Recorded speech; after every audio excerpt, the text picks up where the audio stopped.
जिस तरीके से हमारे डॉक्टरों की डेली जो हालत हो रही है उसमें मैं समझता हूँ कि जो आप कह रहे हैं कि 700 के करीब सीट्स बची है, वो आगे कोई भी अभी जो भी है वो अपने बच्चों को डॉक्टर बनाने के लिए तैयार नहीं होगा। उसका सफर जो होगा वो गरीब होगा, आवाम होगी, ये हमारे मीडिया के दोस्त ही होंगे। और जो पुअर पेशेंट है, बड़े लोग तो प्राइवेट हॉस्पिटल में चले जाएंगे। हम इसके माँ नूर के वालद से मिले, यार वेल एजुकेटेड फैमिली थी। उसका एक कार्डियोलॉजिस्ट उसका कजन था, एक सर्जन जो उसका वो भी कजन था। जब हमने बात की तो वो नीचे उन्होंने सिर्फ 2 लफ्ज कहे, डॉक्टर साहब हमें सिर्फ दुख ही है कि हम बड़ी मुश्किल से अपने बच्चों को भिजाते हैं। ये मिसाल ऐसा हो गया है कि हमें अब इसका जो इफेक्ट है कि हमारे जो लोग हैं वो बच्चों को पढ़ाने के लिए तैयार नहीं होगा। उनको कह रहे हैं हमें और दुख नहीं है, हमारी बच्ची को जो हो गया, मगर हमारे फ्यूचर की जो बच्चियां हैं वो जाने के लिए तैयार नहीं होगी। उनको कन्विंस करना हमारे लिए बड़ा मुश्किल हो जाएगा। ये वो रोने जैसे अंदाज में उन्होंने कहा हमें नुकसान अपनी बच्ची का नहीं है, हमें नुकसान अपने फ्यूचर के बच्चों के लिए है कि क्या करेंगे।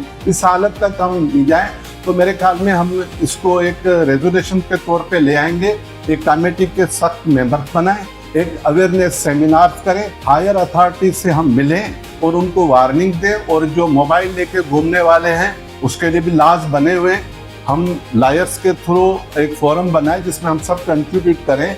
मैं तो इस हद तक चाहता हूं कि हम वार्निंग दे दें गवर्नमेंट को टाइम से और हायर अथॉरिटी सेमिनार्स करें, लोगों में अवेयरनेस करें। हमारा पॉजिटिव मैसेज नहीं जाता है। हमने यहाँ बात की, एक दिन आया फिर हम चले गए, फिर 2 महीने के बाद बात की, ये नहीं हो। हमारा एक ज्वाइंट एक्शन कमेटी जो पहले बनी थी, उस ज्वाइंट एक्शन कमेटी हो जिसको 15 दिन में पीएमए हाउस हमारी हाजिर है, एक मीटिंग हम वहाँ कर लेंगे, एक इधर करेंगे, एक जो भी दोस्त हैं वाईटी वाले करेंगे, हम सब इकट्ठे हैं। उसमें हमने पॉलिटिकल विंग्स को भी लिया था उस जमाने में, जो पॉलिटिकल विंग्स थी वो भी सब हमारे साथ थी, डॉक्टर्स थे। तब हम कोई भी ऐसी तंजीम नहीं थी जो अलग थी, हम सब यूनाइट थे। पीएमए हाउस में मिनिस्टर्स आते थे, पीएमए हाउस में आईजी आता था, इसलिए आता था कि हम सब यूनाइट थे।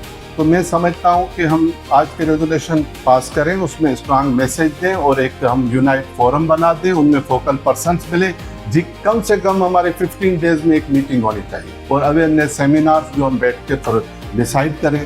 तो मैं समझता हूँ कि इंशाअल्लाह एक पॉजिटिव मैसेज रहेगा। Is presented by the Pakistan Islamic Medical Association, PIMA, Karachi.